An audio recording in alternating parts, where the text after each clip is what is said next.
Good morning, everyone. It's Wednesday. Ow! That took a lot of energy out of me. Sorry for the very abrupt vlog yesterday.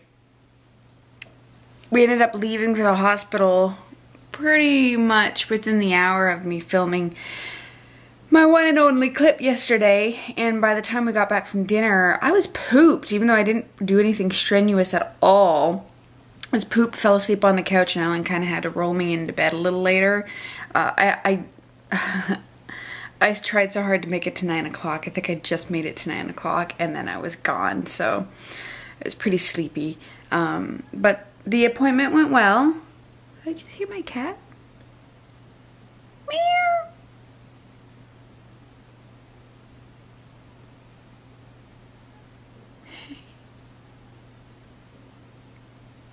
I don't think you can hear him, but he's downstairs. Meow. Meow. He's so cute. It went well. Basically, all I had to do was that you had to pop in, get blood taken, which was really weird because I've seen my blood taken a bazillion times, and yesterday's blood was like movie blood. It was like bright red and frothy. I don't know what was going on, but it was strange. I mean, there's nothing wrong with my blood, but it was just weird. So got my blood taken, and they told me to come back in about an hour and a half, but we had to register to stay in the hospital for the birth anyway, so we registered away, and then they gave us a booklet to go home with. So we sat down, had a coffee, and read through that for like an hour and a half. Came back up, and then they gave me a shot actually in this arm that I'm holding the camera with, which was a silly idea. And that was pretty much it. And the shot is just to make sure that my body understands that the baby isn't a threat, and to hold off. You don't have to attack this thing. It's okay. This is friendly. This is good. So it was very uneventful. That being said, sleeping was not fun last night. I have a hard time sleeping on my right side. A lot of people say in pregnancy you shouldn't sleep on your right side. Basically, in pregnancy, they're telling you now the only place you can sleep safely is on your left side. I can't. Who sleeps on in one position the entire night? Not me. So I do have a hard time sleeping on my right side. I get crampier in my right hip if I do that. And you're not supposed to sleep on your back for very long, so I tried to like put a little pillow under my back so that I can kind of prop myself up on a tilt, so I'm not really on my back, but then that was getting uncomfortable. And usually my left side is okay, but because I got the shot in my upper left arm, it feels like there's a big bruise there, even though you can't even tell that anything happened. I could not sleep on the left side of my arm, so my only option was my right side, and it was a big old mess. I just kept waking up and having to get uncomfortable and try to get comfortable. And so when Alan had to go back into work early today, so when his alarm went off, I basically got up with him. I'm like, there's no point. So things are starting off on an earlier front today, but I have no plans outside of the house today, so it's going to allow me. I wanted to get some batch cooking done last night, didn't get a chance. So today's plan is to get my work done. I'm going to also get my workout in this morning. I think I'm going to do Combat 45. And then when that's all wrapped up, I'm going to make 2 of my ziti's today. I think I'm going to make both of my ziti's today and get that ready to go. And then I just have to make the one, which I'll make tomorrow. It's just the penne with mushroom ragu. My brother's coming over tomorrow. He may or may not be staying for dinner, so I think I'll make that to have for tomorrow. So that's the plan for today, and I'm gonna drink my coffee. I'm still powering along through this book. I had to put it down for a few days just because my schedule was out of whack last week, but now I'm back up, and I'm reading about a chapter a day, and it's just really good. It just gives you step-by-step instructions basically on what to do to get your butt in gear, and I like it because he was basically saying kids use excuses. Kids don't have self-discipline. If you're an adult, suck it up, buttercup. You're an adult now. And I think a lot of people need to hear that, because we give ourselves far too many excuses why not to do certain things, when in essence, suck it up, get it done, because you're an adult. You're not an 8-year-old. So anyway, I'm gonna do that. My coffee's getting cold. Job's up. Hey, Joby. Sniff, sniff. He's ignoring me now. I'll talk to you guys later. All right, so Combat 45 is destroyed. Well, as destroyed as a 28-week pregnant woman can destroy a workout.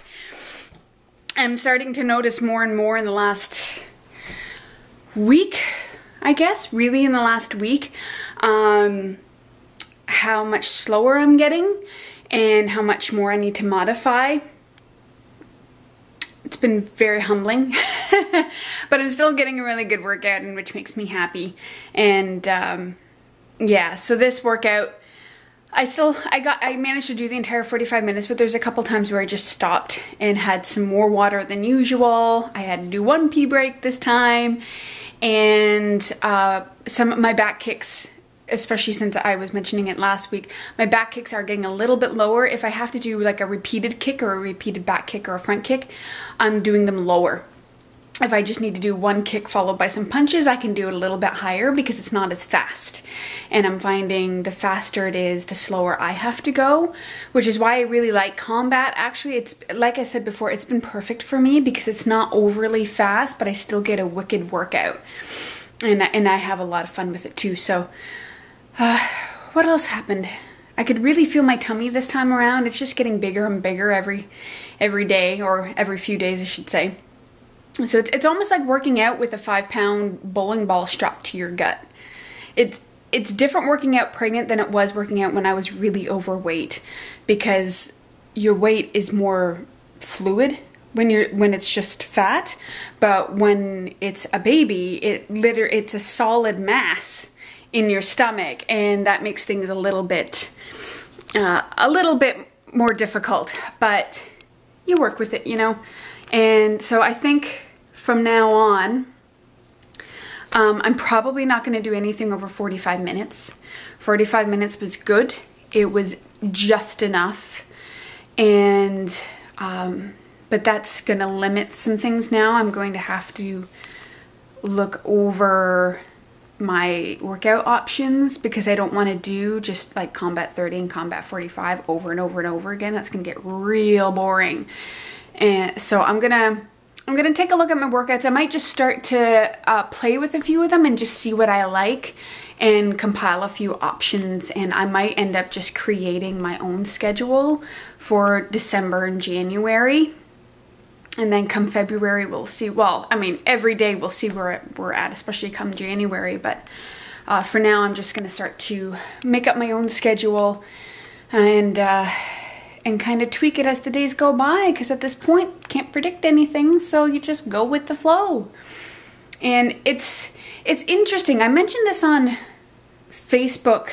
Well, since I announced in social media that I got pregnant, and I was still working out, I get a lot of compliments from you guys that I can still work out while pregnant, and it's really sweet of you, and you know, and I am proud of myself. I'm very proud of myself. I've always been worried about weight gain in pregnancy, and I know a lot of people will say, oh, don't worry about it, don't worry about it. Well, you know what? I have to worry about it, because I do come from a genetic background of large people.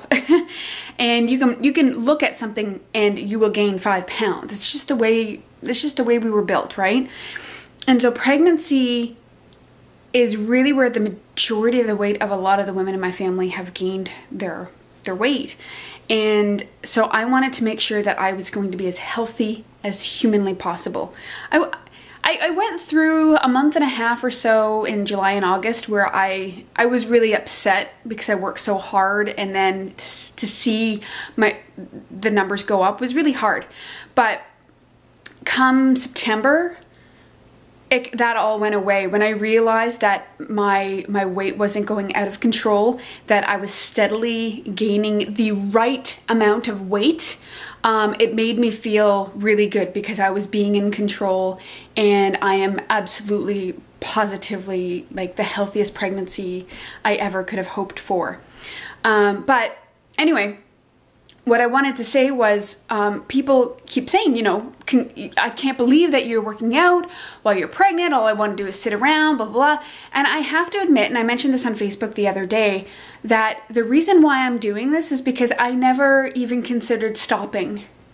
As soon as the doctor said that I could, because she knew that I was into fitness and she knows what I do for a living, she told me, I didn't even have to ask, she told me right off the bat. She said that I can continue doing the workouts I'm doing. And so I did, because I was at low risk, and I'm still a low risk pregnancy. And I educated myself on health and fitness during pregnancy. And as you know, I modify, and I don't overdo it. Or if I think I'm overdoing it, I stop and I reassess. But I have never thought of stopping. As soon as I was given the go-ahead to continue, I've never had to stop. I went through a period where my goals were out of whack and I wasn't working out as much, but I've never stopped working out because I don't give myself the option to. When you give yourself the option to quit, when you give yourself the option to stop doing something, 9 times out of 10, you will stop doing it because you give yourself permission. And that's telling you, oh, I don't have to do it, therefore I won't do it. If you don't give yourself permission, if you tell yourself that success is your only option, you will succeed. If you tell yourself that I won't stop working out until I'm told to stop working out, you will work out. Don't give yourself permission to fail. Don't allow yourself to have excuses. Live in an excuse-free world, and guess what? You're going to achieve all of your goals. So there's been no trick to me working out. Yeah, there are days where I don't want to work out, and now that I'm in my 3rd trimester, there are days I don't work out. If I really don't feel like it, I won't push myself. But I don't do that for a whole week. I don't do that for weeks on end. I do it for a day, and then even if it's just going for a walk or 30 minutes or something, anything is healthier. And again, that's because I've gotten doctor's permission. If I didn't have my doctor's permission, I wouldn't be doing this. There's a big difference. But if you're not pregnant, come on. Stop allowing yourself excuses. Stop allowing yourself to fail. Tell yourself you will succeed. Tell yourself you will do everything and anything you can possibly do to succeed, that you will do it no matter what. Because it's all up here. It's all up here. Everyone thinks that they don't have enough time, or they don't have enough money, or they're not fit enough to work out. Of course you're not fit enough to work out because you don't work out. Everybody has to start somewhere. I had to start somewhere. Even the greatest athletes in the world had to start where you were or where you are today. The difference between them and you is that they actually started, that they actually did something and they didn't give up. So don't give up. Don't allow yourself excuses. Don't allow yourself to make your workouts a negotiable part of your day. They are non-negotiable. It is the most important part of your day. Because without your health, you can't give yourself 100% to your family. You can't give yourself 100% to your career because you will lack the focus, you will lack the energy, and at some point, illness will knock you out and you will be forced to stop. So get your butts off the couch and go work out. See you later. So I'm just in the middle of making my first batch of ziti. It is, what is it? It is ziti with roasted eggplant, fresh tomato sauce, and ricotta. It actually has very few ingredients. Again, it's the Complete Italian Vegetarian Cookbook by Jack Bishop. Almost done using this book, but I mean, I mentioned it before, he doesn't use a lot of ingredients, so things are very simple. The only downside is I had to core, peel, and de-seed a bunch of tomatoes, which is like the most boring thing on the planet. That was a little annoying, and that took the longest. But other than that, things are buzzing here. We've got some boiled water. I'm going to add the ziti to that soon. And now I've just got all of those tomatoes simmering in a garlic oil, fresh garlic oil actually. I just tossed some mashed garlic in it for into the olive oil for about 3 minutes, and then took took the garlic out and added the tomato. And then next I'm gonna add the roasted eggplant and the basil. And then once the ziti is ready, we kind of toss it all together with the ricotta, and you're supposed to serve it right away, but I'm gonna let it cool into these containers.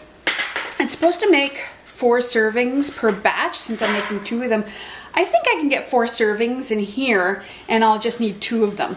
So these are going to be really great when people come over, like if we have another couple coming over or our parents come over, just grab one of these in the new year, and we can just reheat it in the oven, and voila, we've got some nice food for when people come over. But I wanted to show you something I made because I had leftover ricotta. It called for half a cup of ricotta, so double batching it is another cup, and I really wanted a snack. And I've had ricotta as a snack before, but it's been months, maybe even a year or 2. So what I did, I'll show you.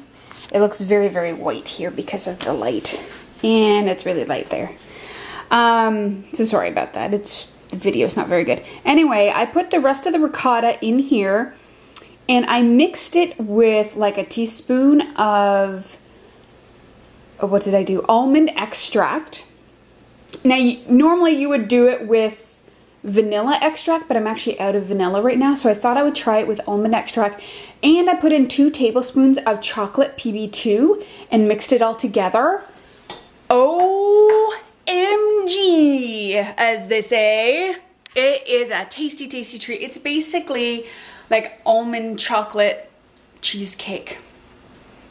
And it's a light ricotta. It's actually not too bad. So yeah, I'm eating a cup of cheese for, well, I have cottage cheese. What's the difference?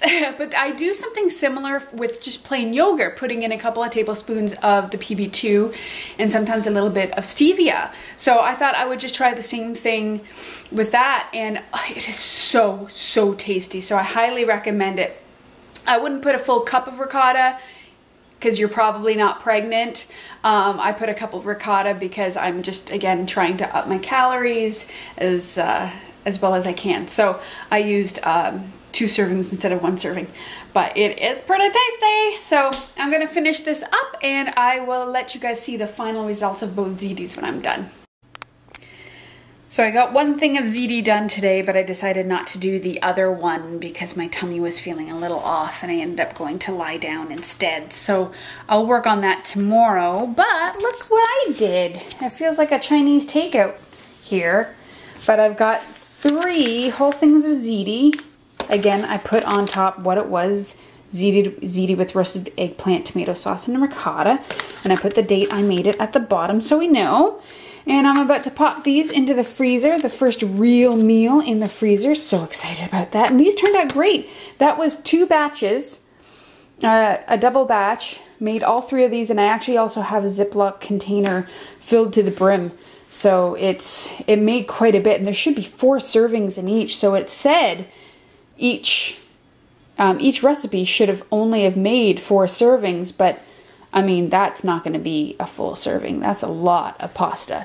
So each one of these is like 4 servings. So I've got 12 servings here, which is great. So that's what we did today. So tomorrow, my brother's coming over in the evening, and I'm going to make the penne with mushroom ragu. So we'll have that tomorrow, and then on Friday I'll just make the other ziti. That's fine. I don't know. My tummy's been a little upset. I don't know, I decided to go out and grab some ginger ale just to see if that helps. I was a little nervous at first, but he's still kicking around in there and doing just fine. So I think it's just been a little bit of tummy upset. But I wanted to go lie down. It made me a little nervous. We're doing a little better now, though. Anyway, so Alan and I are having a very responsible dinner of crackers and cheese because that's going to help with my tummy upset. But we're having some crackers and cheese for dinner. Neither of us are feeling like we want a big major meal, but we are snacky and hungry, so I think we're just gonna have that and chill out for the rest of the evening. So that is the day. I'm very happy that I got the start of the rest of this batch cooking done. Always makes me feel good to have this on hand, and I can't wait to have a full freezer full of food. So it's gonna be awesome. So I'm gonna call it a night. It's only 7 o'clock, but we really just want to chill out and hang out with each other for the night. And I will see you guys tomorrow. See ya.